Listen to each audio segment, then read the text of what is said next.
स्रोत volume 01.pdf का भाग 3, जिसका शीर्षक हीरो और हीरो पूजा पर है। डॉक्टर बाबा साहेब अम्बेडकर के संबोधन रानाडे, गांधी और जिन्ना, पृष्ठ 205 पर केंद्रित है।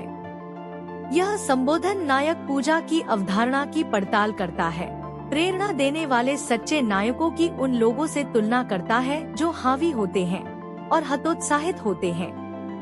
अंबेडकर रानाडे के जन्मदिन के अवसर का उपयोग अपने समय के राजनीतिक माहौल, विशेषकर गांधी और जिन्ना के आसपास अंध नायक पूजा की आलोचना करने के लिए करते हैं। वह गांधी और जिन्ना जैसे नेताओं में रखे गए अंधविश्वास की आलोचना करते हैं और व्यक्तियों को अचूकता के बराबर मानने के खतरों पर प्रकाश डालते हैं। अंबेडकर का तर्क है कि सच्ची महानता लोगों की सेवा करने और नैतिक सिद्धांतों को बनाए रखने में निहित है, न कि व्यक्तिगत शक्ति या प्रभुत्व की तलाश में।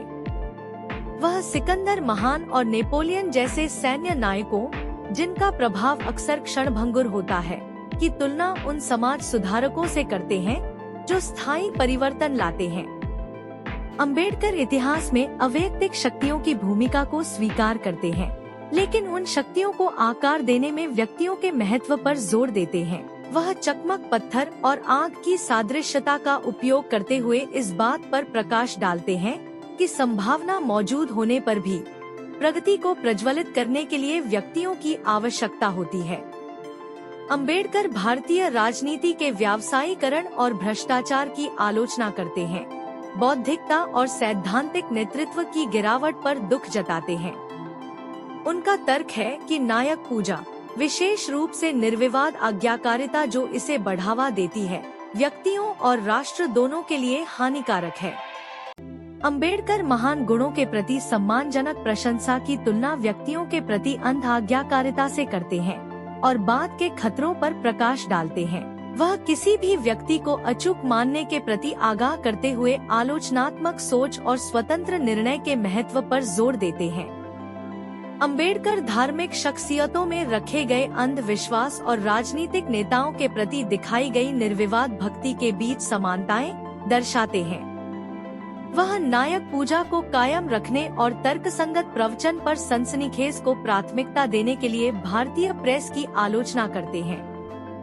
अंबेडकर एक पेशे के रूप में पत्रकारिता की गिरावट पर अफसोस जताते हुए तर्क देते हैं कि यह व्यक्तिगत एजेंडे को बढ़ावा देने का एक उपकरण बन गया है।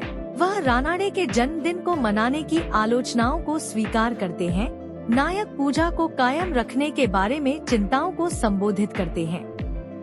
अंबेडकर स्पष्ट करते हैं कि रानाडे का स्मरण करना अंधभक्ति के बारे में नहीं है, बल्कि उनके सिद्धांतों को याद करने और उन पर विचार करने के बारे में है।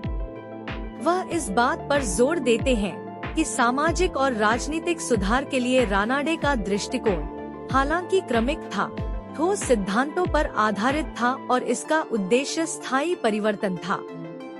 अंबेडकर ने तर्कसंगत प्रगति के प्रति रानाडे की प्रतिबद्धता पर प्रकाश डाला और इसकी तुलना कुछ नेताओं द्वारा अपनाए गए सशक्त तरीकों से की।